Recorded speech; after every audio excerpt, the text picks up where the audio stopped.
उस रात बारिश बहुत तेज थी। आकाश से गिरते पानी के बीच आरव की कार का शीशा धुंधला हो गया था। सामने की सड़क दिखना मुश्किल थी। वह किसी छोटे शहर में एक प्रोजेक्ट के सिलसिले में आया था, लेकिन गंतव्य से भटककर इस सुनसान पहाड़ी रास्ते पर पहुंच गया था। अचानक कार के हेडलाइट्स की रोशनी में एक आकृति दिखाई दी।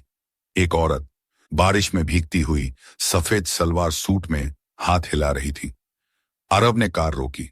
औरत ने दरवाजा खोला और अंदर आ बैठी। शुक्रिया। उसकी आवाज में एक थकान थी, पर एक मिठास भी। उसने अपने गीले बाल पीछे किए। चेहरा नैसर्गिक सुंदरता से भरपूर था, पर आंखों में एक अजीब सी चमक थी, जैसे कोई गहरा राज छिपा हो। मैं करिश्मा हूं, उसने कहा। मैं यहां घूमने आई हूं। क्या तुम्हारे फोन में नेटवर्क है? आरव ने मना में सिर हिलाया। इस तूफान में कुछ नहीं चल रहा। तुम कहां जा रही थी? मैं मैं भी रुकने जा रही थी। पर तुम कहां ठहरे हो? आरव ने होटल का नाम बताया, जो कुछ मील दूर था। आदित्य ने सहमति में सिर हिलाया। कार चल पड़कर बंद कार के अंदर की गर्माहट और बारिश की आवाज के बीच एक अजीब सी खामोशी छा गई। आरव को महसूस हुआ कि करिश्मा की नजरें उस पर टिकी हैं। जब उसने मुड़कर देखा तो करिश्मा मुस्कुरा रही थी। तुम डर गए? इतनी रात में एक अजनबी औरत को गाड़ी में बैठा लिया? आरव हंसा। अगर डरता तो रोकता ही नहीं। गाड़ी होटल के पोर्च के नीचे रुकी। लॉबी में रोशनी थी, पर रिसेप्शन खाली था। करिश्मा ने बेल बजाई। कोई जवाब नहीं। वापस कार में आकर उसने कहा, लगता है सब सो गए हैं। तुम्हारा क्या प्लान है? करिश्मा ने बारिश की ओर देखा, फिर आरव की ओर। क्या तुम मुझे अपने कमरे में रुकने दोगे? सिर्फ आज रात के लिए। बारिश थमते ही चली जाऊंगी। आरव के दिल की धड़कन तेज हो गई। वह अजनबी खूबसूरत औरत, पर उसने हां कर दी। कमरा बड़ा था, एक डबल बेड के साथ। आरव ने एक तौलिया करिश्मा को दिया। उसने अपने गीले कुर्ते के बटन खोले और आरव की नजर एक पल के लिए उसकी गर्दन की मुलायम रेखाओं पर अटक गई। उसने नजरें हटा ली। मैं बाथरूम में बदल लेती हूं, करिश्मा ने कहा और अंदर चली गई। आरव बिस्तर पर बैठा बारिश की आवाज सुनने लगा। उसके मन में एक उत्सुकता थी। यह औरत कौन थी? इतनी रात में वह सुनसान सड़क पर क्या कर रही थी? थोड़ी देर बाद करिश्मा बाहर आई। उसने आरव का एक टी शर्ट पहन रखा था, जो उसकी जांघों तक आ रहा था। गीले बाल कंधों पर बिखरे थे। तुम भी भीग गए हो, उसने कहा। जल्दी बदल लो, नहीं तो बुखार आ जाएगा। उसके बोलने का अंदाज इतना अपनापन लिए हुए था कि आरव को अजीब सा लगा। वह बाथरूम गया और बदल कर आया। बाहर आया तो देखा आदित्य बिस्तर के किनारे बैठी उसकी तरफ देख रही थी। आ जाओ, उसने कहा। बैठो। तुम्हारे पास शराब है क्या?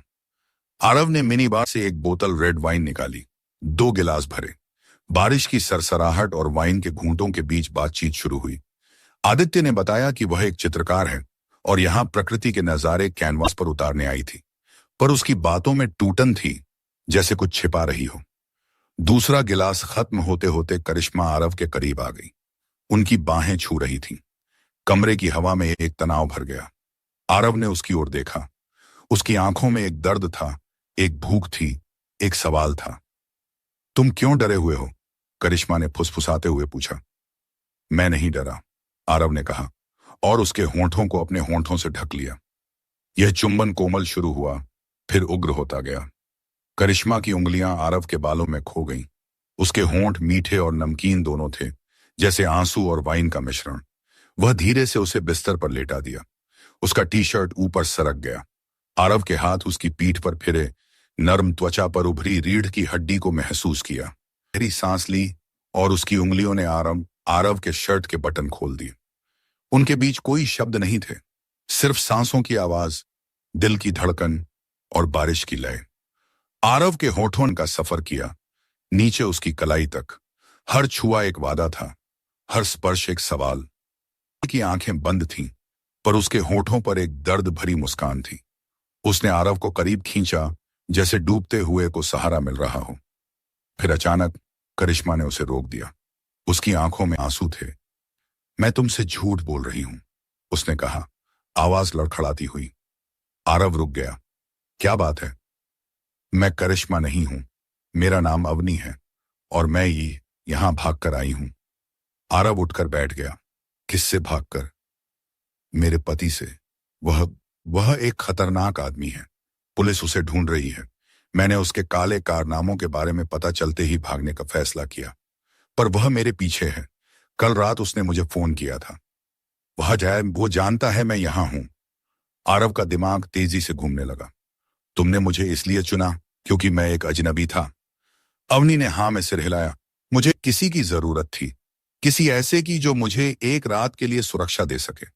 और शायद शायद मैं एक आखिरी रात किसी के साथ बिताना चाहती थी जहां मैं खुद को भूल सकूं। आरव ने उसकी ओर देखा। डर और इच्छा उसकी आंखों में एक साथ नाच रहे थे। उसने उसका हाथ थाम लिया। तुम सुरक्षित हो, उसने कहा। उस रात वे सोए नहीं। अवनी ने सब कुछ बता दिया। उसके पति के अवैध धंधे, उसकी मार, उसका भागना। आरव ने सुबह पुलिस को फोन करने का वादा किया।